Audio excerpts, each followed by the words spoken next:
Assalamualaikum warahmatullahi wabarakatuh. Selamat pagi dan salam sejahtera untuk kita semua. Perkenalkan, nama saya Chris Corin Vincent Beriman dari kelas 11 IPA 1, nomor absen 8. Di video kali ini, saya akan mempresentasikan teks ceramah yang sudah saya buat yang berjudul Fenomena Alam Banjir. Saya harap kalian semua dapat menikmati video ini dan selamat menyaksikan. Assalamualaikum warahmatullahi wabarakatuh. Selamat pagi dan salam sejahtera untuk kita semua. Yang terhormat Ibu Guru Bahasa Indonesia, Ibu Wiwi Rahayu, dan teman-teman seperjuangan yang saya banggakan. Pertama-tama, marilah kita panjatkan puji dan syukur kita kehadirat Tuhan Yang Maha Kuasa atas karunia dan rahmat-Nya. Kita masih diberikan kesehatan dan kekuatan sehingga kita masih bisa melaksanakan aktivitas sehari-hari kita dengan lancar tanpa ada suatu kendala apapun. Ibu Wiwi dan teman-teman yang berbahagia, banjir adalah suatu fenomena alam berupa naiknya volume air yang menutupi permukaan tanah di suatu wilayah tertentu. Banjir juga termasuk ke dalam bagian siklus hidrologi, yaitu siklus air di permukaan bumi yang mengalir menuju laut. Melalui siklus hidrologi tersebut dapat dipahami bahwa banyaknya kapasitas air yang ada di permukaan bumi dapat dipengaruhi oleh penyerapan air ke dalam tanah dan juga curah hujan. Ibu Wiwi dan teman-teman yang terkasih, banjir merupakan salah satu bencana alam yang sering terjadi di Indonesia, khususnya pada saat musim hujan.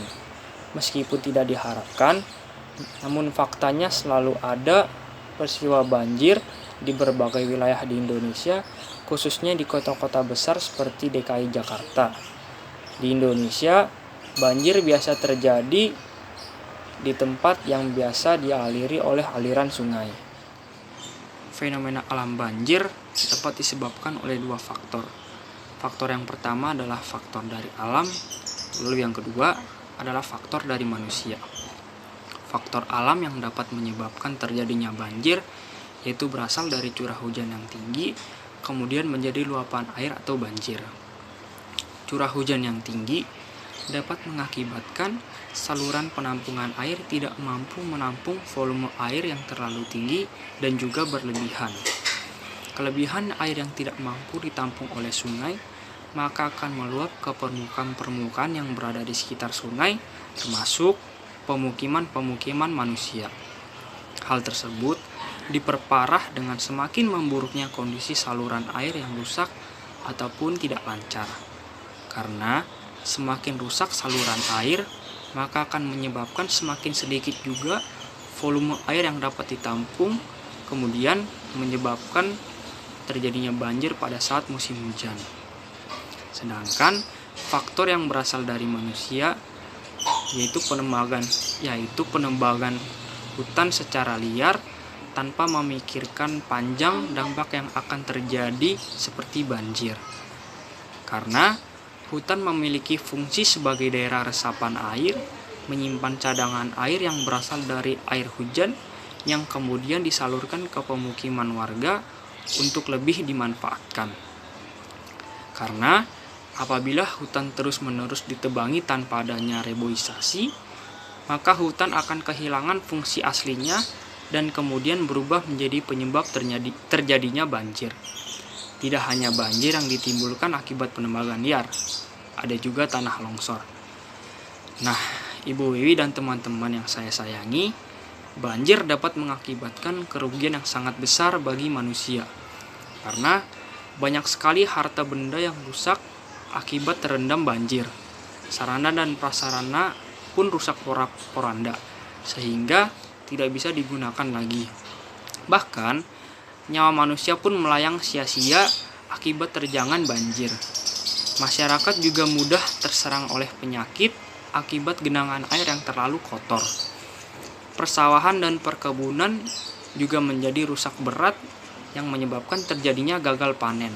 Sehingga kondisi inilah yang membuat masyarakat banyak terserang penyakit akibat kekurangan makanan, minum-minuman, obat-obatan yang sangat diperlukan oleh manusia. Oleh sebab itu, kita sebagai manusia sudah seharusnya sadar akan pentingnya menjaga kelestarian lingkungan dalam rangka mencegah terjadinya bencana yang berdampak negatif bagi banyak orang. Kesadaran akan pentingnya menjaga lingkungan dapat dimulai dari hal-hal kecil dan sederhana, seperti membuang sampah pada tempatnya, rajin membersihkan selokan dan sungai yang ada di sekitar rumah kita, melakukan reboisasi, dan lain sebagainya. Dengan melakukan hal-hal tersebut, kita sudah memberikan kontribusi dalam menjaga kelestarian lingkungan demi mencegah terjadinya bencana alam seperti banjir. Jadi, cukup sekian ceramah yang dapat saya sampaikan pada kesempatan kali ini. Jika ada kata-kata yang salah ataupun kurang berkenan, mohon dimaafkan. Semoga apa yang dapat saya sampaikan pada ceramah kali ini dapat berguna bagi kita semua dan dapat membuat kita sadar akan pentingnya menjaga kelestarian lingkungan demi mencegah terjadinya fenomena alam banjir. Sekian dari saya pamit undur diri. Terima kasih. Assalamualaikum warahmatullahi wabarakatuh.